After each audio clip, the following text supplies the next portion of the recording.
Salam Bapak Ibu yang terkasih di dalam Tuhan, selamat pagi. Marilah kita bersama-sama belajar merenungkan sebagian firman Tuhan yang akan bersama-sama kita baca pagi hari ini. Namun sebelumnya, marilah kita bersama-sama berdoa memohon pertolongan Roh Kudus supaya kita bisa mengerti serta memahami firman Tuhan pagi hari ini. Mari kita berdoa. Roh Kudus, tolonglah kami supaya kami boleh mengerti, memahami apa yang kami baca pagi hari ini, untuk kami renungkan bersama-sama, untuk kami lakukan sebagai ketaatan kami sebagai anak-anak Tuhan. Roh Kudus, kami berdoa dan mohon pertolongan. Amin. Bapak Ibu yang dikasihi Tuhan, pagi hari ini saya akan membawakan satu ayat firman Tuhan dari Hakim-Hakim pasalnya yang ke-6 ayat 10 demikian. Dan aku telah berfirman kepadamu, akulah Tuhan Allahmu, maka janganlah kamu menyembah Allah orang Amori yang negerinya kamu diam ini. Tetapi kamu tidak mendengarkan firmanku itu. Jemaat Tuhan yang terkasih di dalam Tuhan, tema yang akan kita renungkan, kamu menderita karena kesalahanmu sendiri. Bapak Ibu yang dikasihi Tuhan, pagi hari ini kita akan belajar dari kisah bangsa Israel, di mana bangsa Israel ini mulai hidupnya sangat menderita. Karena dalam kehidupan bangsa Israel itu, dalam kisah ini, dalam ayat yang pertama itu diteruskan, tetapi orang Israel melakukan apa yang jahat di mata Tuhan, sebab itu Tuhan menyerahkan mereka dalam tangan orang Midian 7 tahun lamanya. 7 tahun lamanya dia sangat menderita karena kesalahan umat Israel pada waktu itu. Bapak Ibu yang dikasihi Tuhan, tentu saja kisah Gideon ini sangatlah menarik, karena seringkali kita ini sudah banyak dengan kisah-kisah keseharian kita, sehingga kita jarang sekali untuk membaca kisah sejarah Alkitab yang kita cintai ini. Bapak Ibu yang dikasihi Tuhan, ketika bangsa Israel sudah sekian lama perjalanan hidupnya bersama Tuhan, tapi masih juga mereka mulai tidak taat kepada firman Tuhan. Yang pasti bangsa Israel ini dia ikut-ikutan menyembah Baalnya orang Amori. Nah, tentu saja di sini Tuhan sangat benci, sehingga ketika orang Israel sudah melupakan Tuhan, bangsa ini diserahkan kepada bangsa Midian. Dalam kehidupan mereka dia sangat tersiksa, ditindas oleh orang-orang Midian. Bahkan diceritakan dalam kisah ini, orang Midian ini sangat keras menindasnya, sehingga mereka sangat melarat dalam hidupnya. Dalam kehidupan mereka sangat menderita sekali. Bapak Ibu yang dikasihi Tuhan, tentu saja kalau kita saat ini belum bisa merasakan penderitaan seperti apa toh yang dirasakan oleh bangsa Israel pada saat itu. Mungkin yang sedikit bisa merasakan adalah nenek moyang kita yang hidup pada masa penjajahan Belanda ataupun masa penjajahan Jepang. Mereka sangat menderita, mereka sangat miskin, melarat, kurus-kurus karena penderitaan yang sangat luar biasa pada kehidupan penjajahan zaman Jepang. Sehingga tidak heran nenek moyang kita ini, kisah-kisah cerita sejarahnya itu sangat memilukan. Nah, kita ini sebagai anak cucunya yang saat ini sudah hidup enak, ya mungkin kalau ada susah-susah itu hanya sedikit saja. Nah, tapi bagaimanakah kehidupan iman Kristen kita sebagai orang-orang yang percaya kepada Kristus? Nah, tentu saja diharapkan kita benar-benar taat kepada firman Tuhan. Pada era zaman sekarang, bentuk-bentuk ketaatan itu macam-macam ya. Yang tidak taat itu misalnya hari Minggu. Hari Minggu itu harusnya wajib itu beribadah.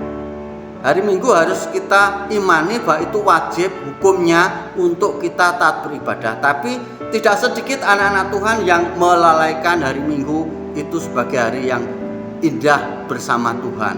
Mereka seringkali berbagai alasan dibuatnya untuk tidak hadir dalam ibadah. Ini salah satu contoh ketidaktaatan. Ketidaktaatan yang lain yaitu di mana bangsa Israel pada waktu itu, ya kalau kita menengok kisah-kisah hakim-hakim yang sebelumnya, dia sangat menderita karena intinya juga tidak taat kepada firman Tuhan. Tuhan sudah berfirman, jangan sampai kita ini menyembah Allah lain. Nah, dalam kehidupan orang Kristen pada zaman sekarang pun juga tidak sedikit yang misalnya menyembah kepada kuasa-kuasa orang lain, misalnya paranormal atau dan sebagainya. Dan tidak sedikit orang-orang Kristen pun juga misalnya kalau usaha buat penglaris dan sebagainya. Ini ketidaktaatan yang tersembunyi karena mereka juga masih rajin beribadah, rajin ke gereja, juga rajin pelayanan. Tapi yang harus kita sadari bahwa akibat dari semua yang kita lakukan hal-hal semacam ini menyimpang dari firman Tuhan. Sehingga jangan heran kalau pada suatu saat kita mengalami suatu penderitaan yang luar biasa, itu sebagai bentuk hukuman dari Allah. Karena apa? Allah memang menghukum kalau kita menyimpang atau bahkan menduakan yaitu Allah yang kita sembah, yaitu Tuhan Yesus. Jemaat Tuhan yang terkasih, setidaknya di sini Tuhan mau mendengarkan jeritan orang Israel. Nah, ketika kita sangat menderita, seringkali pun kita juga berteriak, Tuhan tolonglah kami sangat menderita, kami butuh pertolongan-Mu Tuhan. Itulah ungkapan-ungkapan di dalam kehidupan kita. Tapi di sini Tuhan, biarpun kita ini sangat jahat, tapi Tuhan masih tetap mengasihi kita. Inilah yang harus kita sadari dan kita segera kembali di sini setelah 7 tahun orang Israel sangat menderita ditindas oleh bangsa Midian. Dia berteriak, Tuhan tolonglah kami sangat menderita. Di sini Tuhan akhirnya mengutus seorang pemuda yang dalam kisah ini mereka pun, Gideon ini pun juga sebenarnya dia takut karena bangsanya sudah luar biasa kuat. Dia dengan penyembahan Baalnya, Gideon harus membuat sebuah perubahan. Tapi kalau kita membaca keseluruhan dari kisah Gideon ini, Gideon adalah anak pemuda yang luar biasa, berani membuat sebuah perubahan. Diawali dari mana? Dia menghancurkan rumah-rumah ibadah Baal. Nah, ini pun dia melakukan penghancuran, tidak langsung berani gitu, dia melakukannya pada malam hari. Setelah tempat ibadah Baal itu dihancurkan semua, maka Gideon melakukan ritual membakar lembu sebagai persembahan pada Allah. Disinilah Allah mulai mempersiapkan Gideon untuk menjadi seorang hakim yang luar biasa. Sehingga ketika Gideon sudah siap, karena ceritanya panjang, saya tidak akan berkisah yang panjang, ini hanya sedikit saja. Akhirnya Gideon dengan bersama orang-orang yang dipilih Tuhan, dia bisa menghancurkan bangsa Midian. Tapi dimulai yaitu yang pertama, yaitu menghancurkan atau membuang yaitu Baal orang Amori, penyembahan Baal. Jadi kalau kita kembali pada Tuhan, kita harus meninggalkan apa yang menjadikan kekejian bagi Tuhan. Itu yang pertama. Yang kedua, penderitaan bisa membuat kita sadar. Kalau kita menderita, kita sadar, akhirnya mau kembali kepada Tuhan. Ini yang kedua.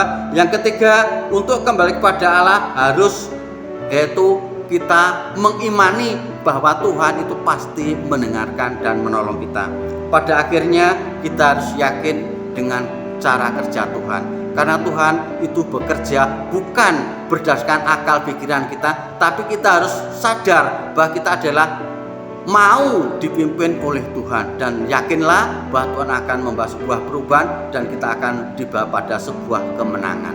Biarlah firman Tuhan ini sedikit menolong kita untuk kita tetap setia dan taat pada firman Tuhan, sehingga kita tidak menderita karena kesalahan kita sendiri, tapi malah kita belajar supaya Tuhan itu terus memberkati dan menolong kita.